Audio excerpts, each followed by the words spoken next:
फिर उड़ जाऊंगा।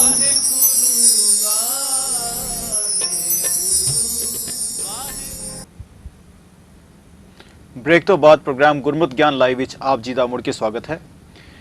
हर वार की तरह इस वार भी ज्ञानी साहब सिंह जी शाहबाद मारकंडा वाले आप जी ਨੂੰ ਗੁਰਮਤ ਅਨੁਸਾਰ ਜੋ ਵੀ ਆਪ ਜੀ ਦੇ ਮਨਾਂ ਵਿੱਚ ਸਵਾਲ ਹਨ ਗੁਰਮਤ ਸੰਬੰਧੀ ਗੁਰਬਾਣੀ ਸੰਬੰਧੀ ਉਹਨਾਂ ਦੇ ਜਵਾਬ ਦੇਣਗੇ। ਆਪ ਜੀ ਨੂੰ ਬੇਨਤੀ ਹੈ ਕਿ ਇਸ ਪ੍ਰੋਗਰਾਮ ਬਾਰੇ ਆਪਣੇ ਦੋਸਤਾਂ ਮਿੱਤਰਾਂ ਰਿਸ਼ਤੇਦਾਰਾਂ ਨੂੰ ਜ਼ਰੂਰ ਦੱਸੋ। ਦੁਨੀਆ ਭਰ ਵਿੱਚ ਤੁਸੀਂ ਇਹ ਪ੍ਰੋਗਰਾਮ ਸਾਡੀ ਵੈਬਸਾਈਟ www.timetvindia.com ਉਤੇ ਦੇਖ ਸਕਦੇ ਹੋ ਅਤੇ ਇਸ ਤੋਂ ਇਲਾਵਾ south East Asia India Egypt ਤੋਂ ਲੈ ਕੇ ਜਾਪਾਨ ਤੱਕ ਤੁਸੀਂ ਇਨਸੈਟ 4A ਸੈਟੇਲਾਈਟ ਦੇ ਦੁਆਰਾ ਇਹ ਪ੍ਰੋਗਰਾਮ ਆਪਣੇ ਘਰਾਂ ਵਿੱਚ ਬੈਠੇ ਟੀਵੀ ਸੈਟਾਂ ਉਤੇ ਦੇਖ ਸਕਦੇ ਹੋ। ਭਾਰਤ ਵਿੱਚ 에ਅਰਟੈਲ ਦੀ ਡਿਸ਼ ਟੀਵੀ ਦੀ ਡਿਸ਼, ਦੂਰਦਰਸ਼ਨ ਦੀ ਜੋ DTH ਸੇਵਾ ਹੈ ਉਸ ਦੀ ਡਿਸ਼, ਸਨ ਦੀ ਡਿਸ਼ ਉਤੇ ਪ੍ਰੋਗਰਾਮ ਚੜ੍ਹਦੀ ਕਲਾ ਟਾਈਮ ਟੀਵੀ ਚੈਨਲ ਰਾਹੀਂ ਤੁਸੀਂ ਦੇਖ ਸਕਦੇ ਹੋ। ਆਸਟ੍ਰੇਲੀਆ ਅਤੇ ਨਿਊਜ਼ੀਲੈਂਡ ਵਿਖੇ ਤੁਸੀਂ ਇਹ ਪ੍ਰੋਗਰਾਮ ਏਸ਼ੀਆ ਸੈਟ 4 ਦੀ ਸੈਟੇਲਾਈਟ ਦੁਆਰਾ ਚੜ੍ਹਦੀ ਕਲਾ ਟਾਈਮ ਟੀਵੀ ਚੈਨਲ ਤੇ ਦੇਖ ਸਕਦੇ ਹੋ ਅਤੇ ਇਹ ਪ੍ਰੋਗਰਾਮ ਗੁਰਮਤ ਗਿਆਨ ਲਾਈਵ ਜੋ ਹੈ ਇਹ ਤੁਸੀਂ ਸਾਡੀ ਵੈਬਸਾਈਟ ਤੇ ਜਾ ਕੇ ਵੀ ਦੇਖ ਸਕਦੇ ਹੋ, ਉਸ ਤੇ ਵੀ ਲਾਈਵ ਬ੍ਰੌਡਕਾਸਟ ਹੁੰਦਾ ਹੈ। ਇਸ ਪ੍ਰੋਗਰਾਮ ਦਾ ਦੁਬਾਰਾ ਟੈਲੀਕਾਸਟ ਸ਼ਨੀਵਾਰ ਰਾਤ ਨੂੰ 12:30 ਵਜੇ ਕੀਤਾ ਜਾਂਦਾ ਹੈ। ਉਹ ਇਸ ਕਰਕੇ ਜੇ ਤੁਸੀਂ ਕਿਸੇ ਕਾਰਨ ਦਿਨ ਵੇਲੇ ਪ੍ਰੋਗਰਾਮ ਦੇਖਣ ਤੋਂ ਰਹਿ ਜਾਂਦੇ ਹੋ ਤਾਂ ਇਸ ਪ੍ਰੋਗਰਾਮ ਦਾ ਰੀਟੈਲੀਕਾਸਟ ਵੀ ਤੁਸੀਂ ਰਾਤ ਨੂੰ ਦੁਬਾਰਾ ਦੇਖ ਸਕਦੇ ਹੋ। ਇਹ ਪ੍ਰੋਗਰਾਮ ਰਾਤ ਨੂੰ ਇਸ ਕਰਕੇ ਵੀ ਰੱਖਿਆ ਗਿਆ ਹੈ ਕਿ ਦੁਨੀਆ ਦੇ ਵਿੱਚ ਡਿਫਰੈਂਟ ਟਾਈਮ ਜ਼ੋਨਸ ਹੋਣ ਕਰਕੇ ਜੋ ਟਾਈਮ ਜ਼ੋਨ ਕਿਸੇ ਦਰਸ਼ਕ ਨੂੰ ਜਿਸ ਤਰ੍ਹਾਂ ਕਨਵੀਨੀਅੰਸ ਉਹਦੀ ਹਿਸਾਬ ਨਾਲ ਵੀ ਉਹ ਆਪਣੇ ਰੀਟੈਲੀਕਾਸਟ ਦੇ ਸਕਦਾ ਹੈ। ਅਗਰ ਆਪ ਜੀ ਦੇ ਮਨਾਂ ਵਿੱਚ ਕੋਈ ਵੀ ਗੁਰਬਾਣੀ ਸੰਬੰਧੀ ਜਾਂ ਗੁਰਮਤ ਸੰਬੰਧੀ ਕੋਈ ਸਵਾਲ ਹਨ ਜਾਂ ਸ਼ੰਕੇ ਹਨ, ਤੁਸੀਂ ਸਾਨੂੰ ਫੋਨ ਕਾਲ ਕਰਕੇ, ਫੋਨ ਨੰਬਰ ਹੈ ਜੀ 9215032163। ਇਸ ਫੋਨ ਤੇ ਤੁਸੀਂ ਗਿਆਨੀ ਸਾਹਿਬ ਸਿੰਘ ਜੀ ਨੂੰ ਡਾਇਰੈਕਟ ਕੰਟੈਕਟ ਕਰ ਸਕਦੇ ਹੋ, ਇਹ ਉਹਨਾਂ ਦਾ ਪਰਸਨਲ ਨੰਬਰ ਹੈ। ਇਸ ਤੋਂ ਇਲਾਵਾ ਆਪ ਜੀ ਇਸ ਪ੍ਰੋਗਰਾਮ ਵਿੱਚ ਸਾਨੂੰ ਮੈਸੇਜ ਕਰਕੇ ਵੀ ਸਵਾਲਾਂ ਦਾ ਜਵਾਬ ਦੇ ਸਕਦੇ ਹੋ। ਮੈਸੇਜ ਕਰਨ ਵਾਸਤੇ ਤੁਸੀਂ ਆਪਣੇ ਮੋਬਾਈਲ ਦੇ ਮੈਸੇਜ ਬਾਕਸ ਵਿੱਚ ਜਾਣਾ ਹੈ, ਉੱਥੇ ਟਾਈਪ ਕਰਨਾ ਹੈ GGL ਵਿਚ ਸਟੈਂਡਸ ਫॉर ਗੁਰਮਤ ਗਿਆਨ ਲਾਈਵ। ਉਸ ਤੋਂ ਬਾਅਦ ਤੁਸੀਂ ਆਪਣਾ ਨਾਮ ਲਿਖਣਾ ਹੈ, ਆਪਣੇ ਸ਼ਹਿਰ ਦਾ ਨਾਮ ਲਿਖਣਾ ਹੈ ਅਤੇ ਆਪਣਾ ਸਵਾਲ ਟਾਈਪ ਕਰਕੇ ਤੁਸੀਂ ਸਾਨੂੰ ਸੈਂਡ ਕਰ ਸਕਦੇ ਹੋ 56767272 ਦੇ ਉੱਤੇ। ਅਸੀਂ ਇਸ ਪ੍ਰੋਗਰਾਮ ਨੂੰ ਜੋ ਵੀ ਤੁਹਾਡੇ ਸਵਾਲ ਹੋਣਗੇ ਇਸ ਪ੍ਰੋਗਰਾਮ ਵਿੱਚ ਤੁਹਾਡਾ ਸਵਾਲਾਂ ਦਾ ਪੂਰੇ ਤੋਂ ਜ਼ਿਆਦਾ ਤੋਂ ਜ਼ਿਆਦਾ ਸਵਾਲਾਂ ਦਾ ਜਵਾਬ ਦੇਣ ਦਾ ਕੋਸ਼ਿਸ਼ ਕਰਾਂਗੇ। ਇਸ ਤੋਂ ਇਲਾਵਾ ਸਾਡੀ ਵੈਬਸਾਈਟ ਰਾਹੀਂ ਵੀ ਤੁਸੀਂ ਸਾਡੇ ਈਮੇਲ ਕਰਕੇ ਆਪਣੇ ਪ੍ਰੋਗਰਾਮ ਦੇ ਵਿੱਚ ਆਪਣੇ ਸਵਾਲ ਪਾ ਸਕਦੇ ਹੈਗੇ ਹੋ ਤੇ ਈਮੇਲ ਦਾ ਸਾਡਾ ਪਤਾ ਹੈ gurmut@timetvindia.com। ਜੇ ਕਿਸੇ ਕਾਰਨ ਕਰਕੇ ਅਸੀਂ ਤੁਹਾਡੇ ਇੱਕ ਪ੍ਰੋਗਰਾਮ ਵਿੱਚ ਤੁਹਾਡਾ ਕੋਈ ਸਵਾਲ ਦਾ ਜਵਾਬ ਨਹੀਂ ਦੇ ਪਾਉਂਦੇ, ਕਿਉਂਕਿ ਕਈ ਵਾਰੀ ਟਾਈਮ ਜ਼ਿਆਦਾ ਲੱਗ ਜਾਂਦਾ ਹੈ, ਸਵਾਲ ਬਹੁਤ ਜ਼ਿਆਦਾ ਹੁੰਦੇ ਹਨ, ਤਾਂ ਅਸੀਂ ਉਹ ਸਵਾਲ ਸਟੋਰ ਕਰਕੇ ਰੱਖ ਲਾਂਗੇ ਔਰ ਅਗਲੇ ਐਪੀਸੋਡ ਵਿੱਚ ਉਹ ਤੁਹਾਡੇ ਸਵਾਲ ਦਾ ਜਵਾਬ ਦੇਣ ਦੀ ਪੂਰੀ ਕੋਸ਼ਿਸ਼ ਕਰਾਂਗੇ। ਹੁਣ ਅਸੀਂ ਇਹ ਕੁਐਸਚਨ ਆਨਸਰ ਦਾ ਸੈਸ਼ਨ ਸ਼ੁਰੂ ਕਰਦੇ ਹਾਂ ਤੇ ਸਾਡਾ ਪਹਿਲਾ ਕੁਐਸਚਨ ਹੈਗਾ ਸੁਖਬੀਰ ਕੌਰ ਦਾ ਲੁਧਿਆਣੇ ਤੋਂ। ਗਿਆਨੀ ਜੀ ਇਹ ਪੁੱਛਦੇ ਨੇ ਕਿ ਜੇ ਕਿਸੇ ਬੇਬੀ ਦਾ ਪਤੀ ਅੰਮ੍ਰਿਤਪਾਨ ਨਹੀਂ ਕਰਦਾ ਤੇ ਬੀਬੀ ਉਹ ਅੰਮ੍ਰਿਤਪਾਨ ਕਰਨਾ ਚਾਹੁੰਦੀ ਹੈ ਤਾਂ ਕੱਲੀ ਉਹ ਆਫ ਕੋਰਸ ਉਹਦੀ ਕੰਸੈਂਟ ਲੈ ਕੇ ਉਹ ਅੰਮ੍ਰਿਤ ਛਕ ਸਕਦੀ ਹੈ ਜੀ? ਅਸਲ ਵਿੱਚ ਬੀਬੀ ਜੀ ਦਾ ਸਵਾਲ ਜਿਹੜਾ ਹੈ ਇਹ ਆਮ ਬੀਬੀਆਂ ਦਾ ਹੈ, ਕਿਉਂਕਿ ਮੈਨੂੰ ਜੀਵਨ ਵਿੱਚ ਪ੍ਰਚਾਰ ਕਰਦੇ ਸਮੇਂ ਇਹੋ ਜਿਹੇ ਬਹੁਤ ਸਾਰੇ ਕੇਸ ਮਿਲੇ ਹਨ। ਚਾਹੀਦਾ ਤਾਂ ਇਹ ਹੈ ਕਿ ਜਿਸ ਤਰ੍ਹਾਂ ਗ੍ਰਸਤ ਦੀ ਗੱਡੀ ਦੇ ਦੋ ਪਹੀਏ ਹਨ, ਪਤੀ ਅਤੇ ਪਤਨੀ ਦੋਵੇਂ ਗ੍ਰਸਤ ਗੱਡੀ ਦੇ ਦੋ ਪਹੀਏ ਹਨ। ਜਿਸ ਗੱਡੀ ਦੇ ਪਹੀਏ ਬੈਲੈਂਸ ਹੁੰਦੇ ਨੇ, ਇੱਕ ਸਮ ਚੱਲਦੇ ਨੇ, ਉਹ ਗੱਡੀ ਠੀਕ ਚੱਲਦੀ ਹੈ। ਜੇ ਪਤੀ ਦਾ ਰੁਖ ਕਿਸੇ ਹੋਰ ਪਾਸੇ ਹੋਵੇ, ਪਤਨੀ ਦਾ ਕਿਸੇ ਹੋਰ ਪਾਸੇ, ਉਹਦਾ ਅਸਰ ਉਹਨਾਂ ਦੇ ਗ੍ਰਸਤੀ ਜੀਵਨ ਉੱਤੇ ਵੀ ਪੈਂਦਾ ਹੈ ਔਰ ਨਿਰਾ ਉਹਨਾਂ ਤੇ ਨਹੀਂ ਪੈਂਦਾ ਬਲਕਿ ਉਹਨਾਂ ਦੇ ਬੱਚਿਆਂ ਉੱਤੇ ਵੀ ਪੈਂਦਾ ਹੈ। ਜੇ ਮਾਤਾ ਤੇ ਗੁਟਕਾ ਲੈ ਕੇ ਬੈਠੀ ਪਾਠ ਕਰਦੀ ਹੋਵੇ ਤੇ ਪਿਤਾ ਜੀ ਬੋਤਲ ਲੈ ਕੇ ਸ਼ਰਾਬ ਪੀਂਦੇ ਹੋਣ, ਬੱਚੇ ਵਿਚਾਰੇ ਕਿਹੜੇ ਪਾਸੇ ਜਾਣਗੇ? ਮਤਲਬ ਕਹਿਣ ਤੋਂ ਕਿ ਜਿਹੜੇ ਉਸ ਬੂਟੇ ਨੂੰ ਫਲ ਲੱਗਣਗੇ ਉਹ ਵਿਚਾਰੇ ਕਿਵੇਂ ਪ੍ਰਵਾਨ ਚੜਨਗੇ। ਤੋ ਇਸ ਲਈ ਪੁਰਾਤਨ ਸਮੇਂ ਤੋਂ ਸਿੰਘ ਹਮੇਸ਼ਾ ਇਸ ਗੱਲ ਤੇ ਦ੍ਰਿੜ ਰਹਿੰਦੇ ਸਨ ਬਈ ਦੋਵੇਂ ਹੀ ਅੰਮ੍ਰਿਤ ਛਕੋ। ਪਰ ਸਮੇਂ ਦੇ ਪ੍ਰਭਾਵ ਨੂੰ ਦੇਖਦਿਆਂ ਕਈ ਜਗ੍ਹਾ ਐਸੇ ਕੇਸ ਦੇਖੇ ਹਨ ਕਿ ਪਤਨੀ ਛਕਣਾ ਚਾਹੁੰਦੀ ਹੈ, ਪਤੀ ਜੀ ਕਹਿੰਦੇ ਅਸੀਂ ਤੇ ਸ਼ਰਾਬ ਪੀਣੀ ਹੈ, ਅਸੀਂ ਤੇ ਅੰਮ੍ਰਿਤ ਦੇ ਨੇੜੇ ਨਹੀਂ ਜਾਣਾ। ਜਾਂ ਕਈ ਜਗ੍ਹਾ ਐਸਾ ਵੀ ਦੇਖਿਆ ਹੈ ਕਿ ਪਤੀ ਛਕਣਾ ਚਾਹੁੰਦਾ ਤੇ ਪਤਨੀ ਨਹੀਂ ਉਸ ਗੱਲ ਲਈ ਤਿਆਰ ਹੁੰਦੀ। ਪਰ ਗੁਰਬਾਣੀ ਦੇ ਬੁਨਿਆਦੀ ਸਿਧਾਂਤ ਨੂੰ ਜਦੋਂ ਵਿਚਾਰਿਆ ਤੇ ਲੇਖਾ ਹਰ ਇੱਕ ਨੇ ਆਪੋ ਆਪਣਾ ਦੇਣਾ। ਸੰਯੋਗ ਅਨੁਸਾਰ ਉਹ ਇਕੱਠੇ ਤੇ ਹੋ ਗਏ ਨੇ। ਪਰ ਜਿੱਥੇ ਤੱਕ ਆਪਣਾ ਜੀਵਨ ਹੈ ਬਹੁਤ ਚੰਗਾ ਹੋਵੇ ਜੇ ਦੋਵੇਂ ਇਕੱਠੇ ਛਕਣ। ਜੇ ਚਾਰੇ ਬੰਨੇ ਕੋਈ ਐਸੀ ਮੁਸ਼ਕਲ ਆ ਜਾਂਦੀ ਹੈ ਤਾਂ ਅਸੀਂ ਤਾਂ ਕਈ ਵਾਰ ਇਹੋ ਜਿਹੇ ਕੇਸ ਦੇਖ ਕੇ ਇੱਕ ਨੂੰ ਵੀ ਛਕਣ ਦੀ ਆਗਿਆ ਦਿੰਦੇ ਹਾਂ ਤੇ ਨਾਲ ਹੀ ਇਹ ਕਹਿੰਦੇ ਹਾਂ ਵੀ ਤੁਸੀਂ ਰੋਜ਼ ਆਪਣਾ ਨਿਤਨੇਮ ਕਰਨਾ ਹੈ, ਅਰਦਾਸ ਕਰਨੀ ਹੈ ਕਿ ਮਹਾਰਾਜ ਇਹਨਾਂ ਨੂੰ ਵੀ ਸਮਤ ਬਖਸ਼ੋ। ਔਰ ਬਾਣੀ ਪੜ੍ਹ ਕੇ ਜੇ ਤੁਹਾਡੇ ਜੀਵਨ ਵਿੱਚ ਕੋਈ ਚੰਗਿਆਈ ਆਏਗੀ, ਕੋਈ ਨਿਮਰਤਾ ਆਏਗੀ, ਕੋਈ ਸਹਿਨ ਸ਼ਕਤੀ ਆਏਗੀ ਤੇ ਉਹਦਾ ਲਾਜ਼ਮੀ ਤੌਰ ਤੇ ਦੂਜੇ ਤੇ ਅਸਰ ਪਵੇਗਾ ਔਰ ਉਹ ਵੀ ਬਦਲ ਜਾਏਗਾ। ਪਰ ਇਹ ਕਿਉਂਕਿ ਪੰਥਕ ਮਸਲਾ ਹੈ, ਇਹਨੂੰ ਇਸ ਤਰ੍ਹਾਂ ਖੁੱਲੇ ਆਮ ਛੁੱਟੀ ਵੀ ਨਹੀਂ ਦਿੱਤੀ ਜਾ ਸਕਦੀ। ਪਰ ਮੈਂ ਇਹ ਸਮਝਣਾ ਮੈਂ ਐਉਂ ਕਿਸੇ ਇੱਕ ਦੇ ਪਿੱਛੇ ਦੂਜੇ ਦਾ ਜੀਵਨ ਬਰਬਾਦ ਹੋਣਾ। ਜੇ ਇੱਕ ਸਤਵਾਦੀ ਬਣਨਾ ਚਾਹੁੰਦਾ, ਦੂਜਾ ਆਂਦਾ ਮੈਂ ਤੇ ਝੂਠ ਹੀ ਬੋਲਣਾ, ਤਾਂ ਇਹਦਾ ਕੀ ਇਲਾਜ ਹੈ?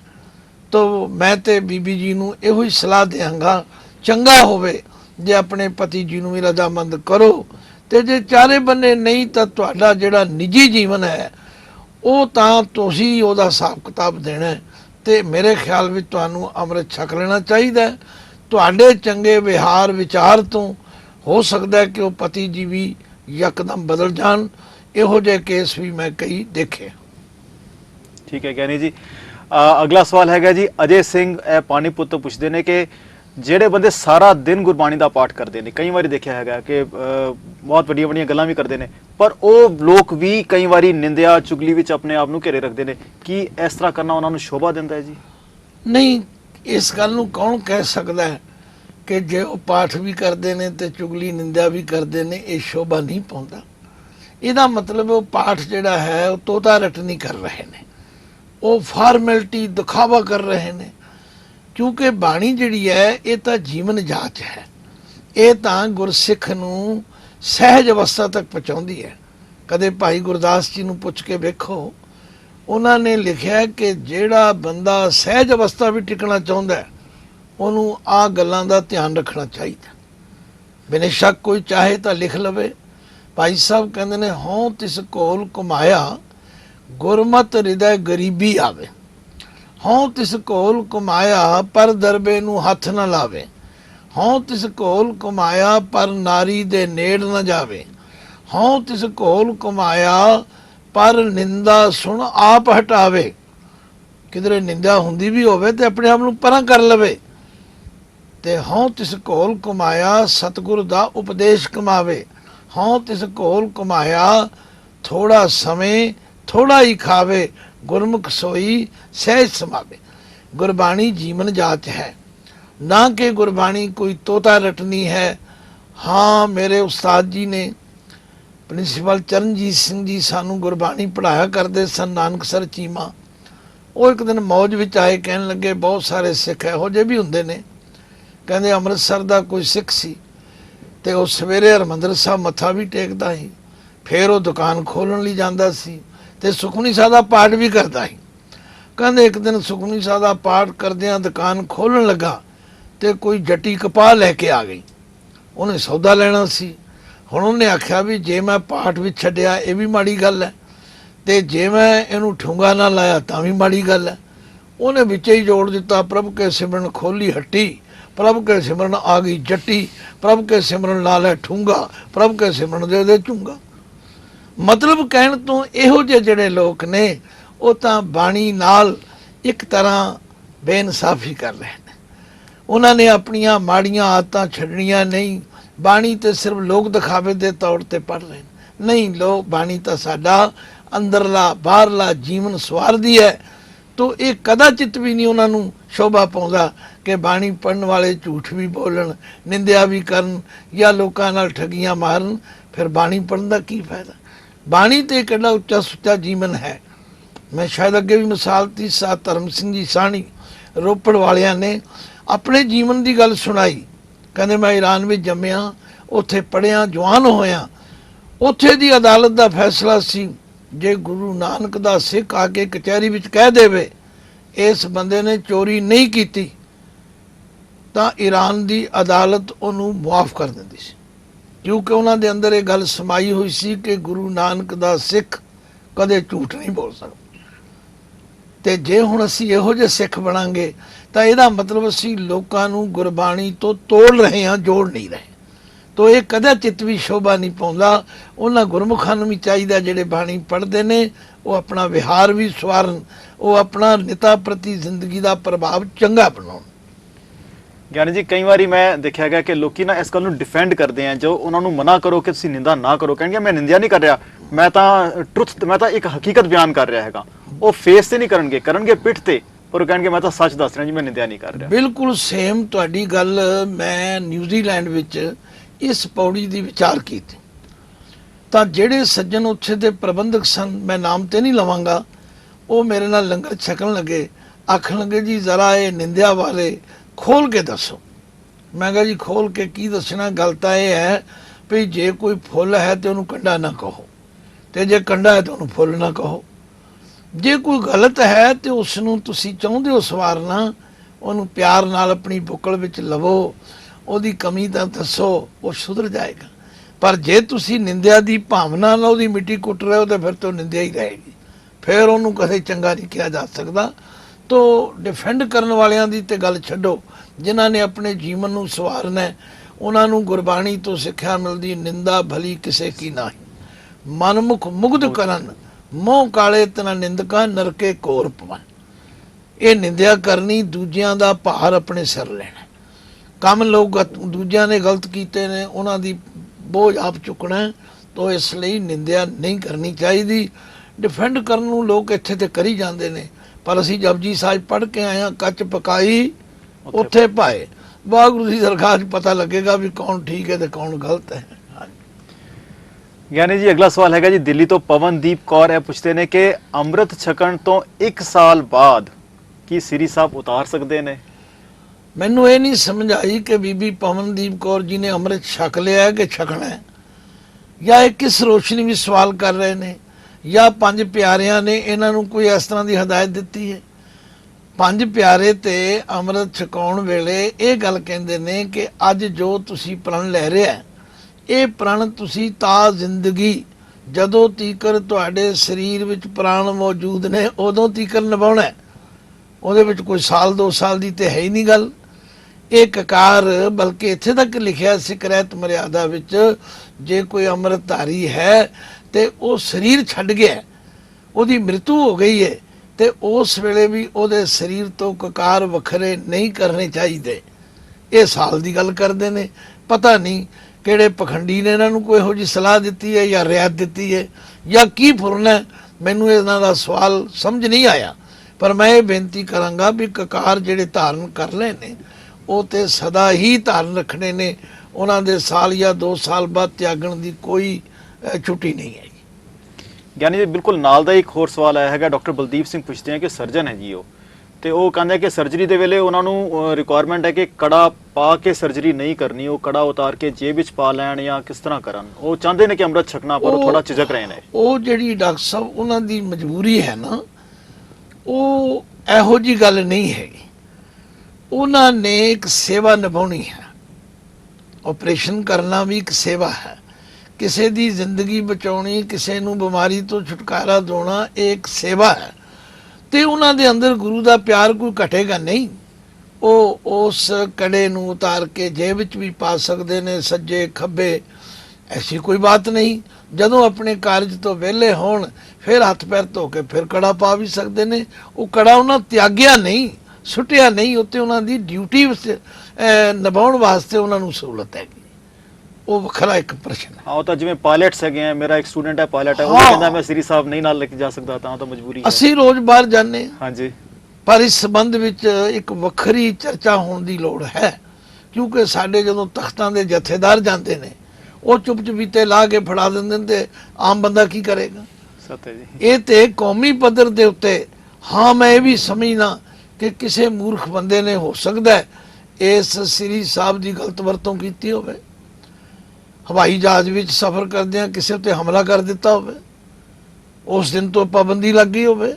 ਪਰ ਮੈਂ ਸਮਝਦਾ ਹਾਂ ਜਿਵੇਂ ਬਾਹਰਲੇ ਦੇਸ਼ਾਂ ਵਿੱਚ ਕੜੇ ਦੇ ਕੇਸ ਬੱਚਿਆਂ ਨੇ ਸਕੂਲਾਂ ਵਿੱਚ ਜਿੱਤੇ ਹਨ, ਦਸਤਾਰ ਦੇ ਕੇਸ ਜਿੱਤੇ ਹਨ, ਕਕਾਰਾਂ ਦੇ ਜਿੱਤੇ ਨੇ, ਇਹਦੇ ਸੰਬੰਧੀ ਸਾਨੂੰ ਕੌਮੀ ਪੱਧਰ ਤੇ ਸਾਡੇ ਜਥੇਦਾਰ ਹੋਰ ਕੰਮਾਂ ਵਿੱਚ ਤੇ ਬਹੁਤ ਤੇਜ਼ ਹੈਗੇ ਨੇ।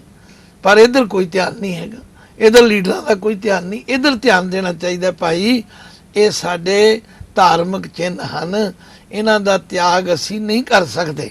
ਤੋ ਇਹ ਤਾਂ ਕੌਮੀ ਮਸਲਾ ਹੈ।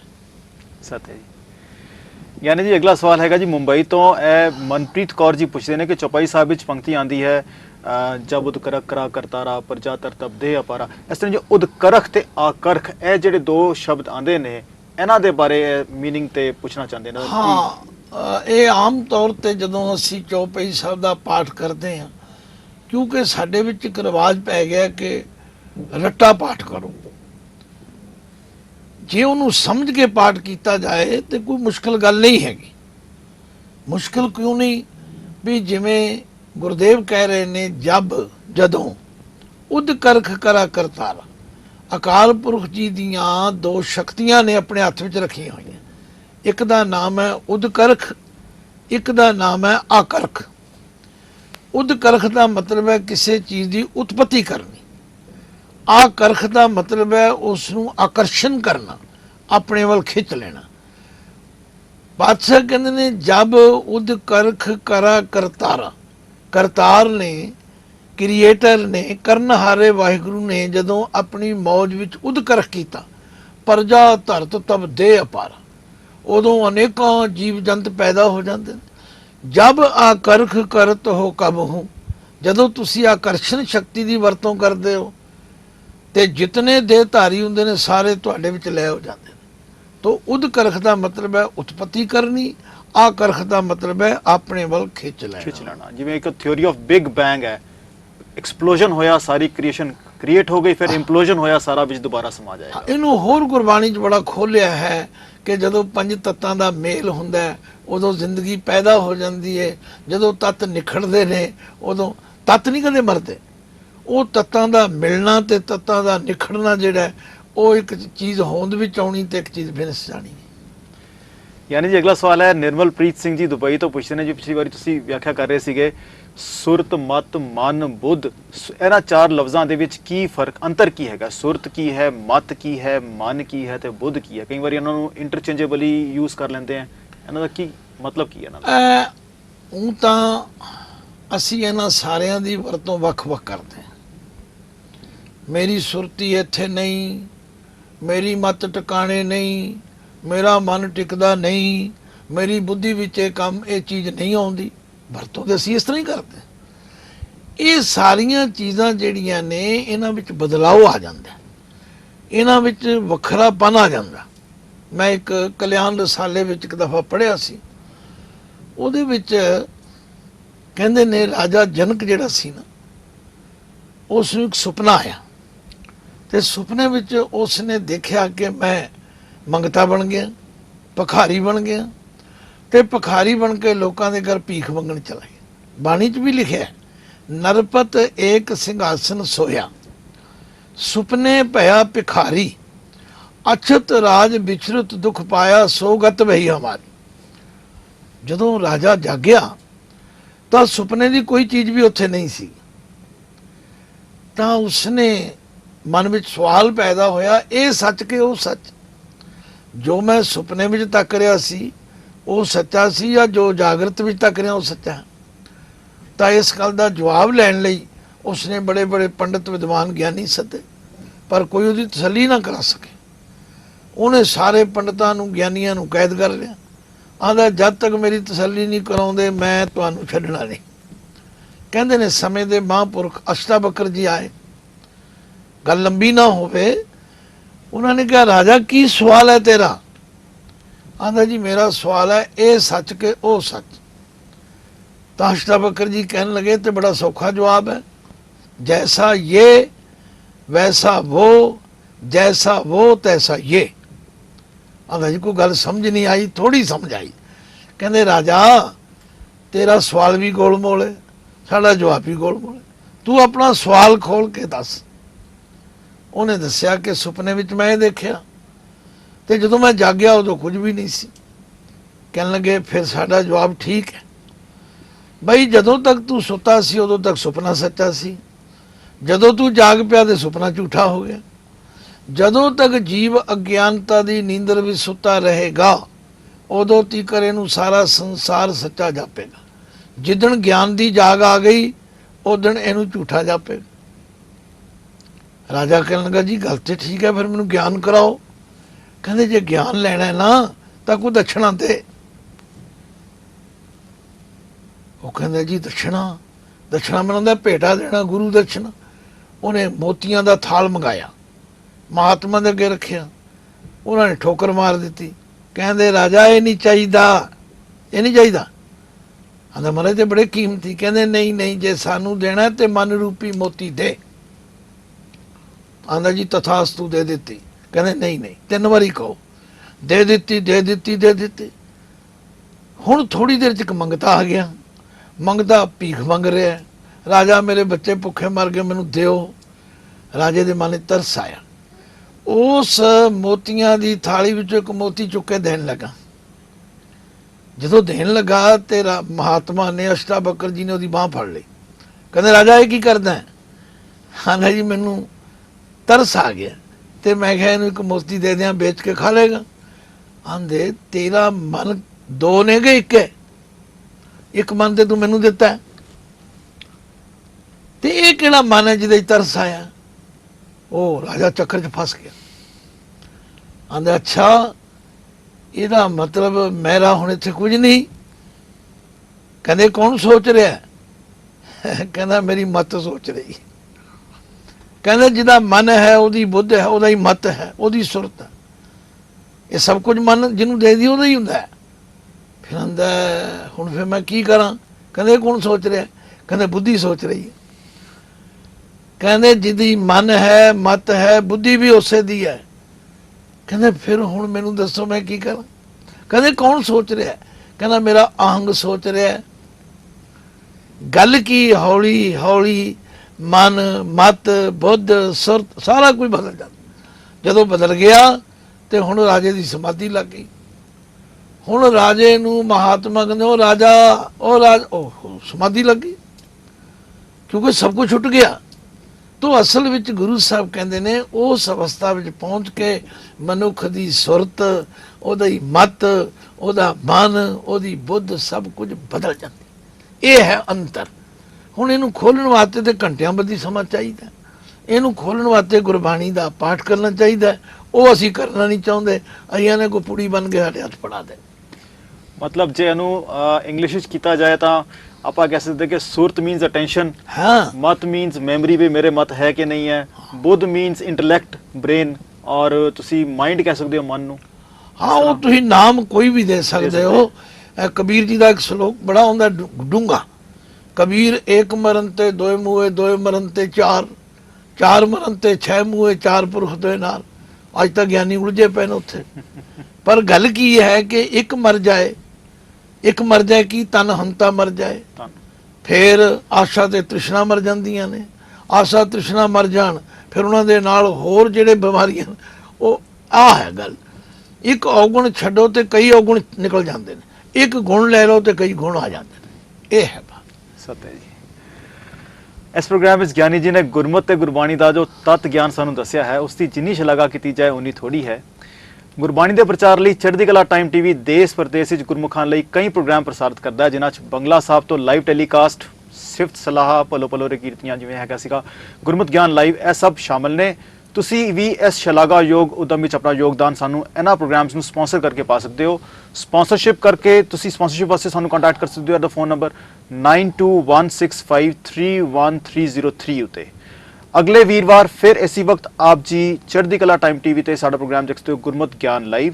ਵੀਰਵਾਰ ਬਾਅਦ ਦੁਪਹਿਰ 2:30 ਵਜੇ ਆਪ ਜੀ ਦੇ ਰੂਬਰੂ ਹੋਵਾਂਗੇ। ਤਦ ਤੱਕ ਸਾਨੂੰ ਇਜਾਜ਼ਤ ਦਿਓ। ਵਾਹਿਗੁਰੂ ਜੀ ਕਾ ਖਾਲਸਾ, ਵਾਹਿਗੁਰੂ ਜੀ ਕੀ ਫਤਿਹ।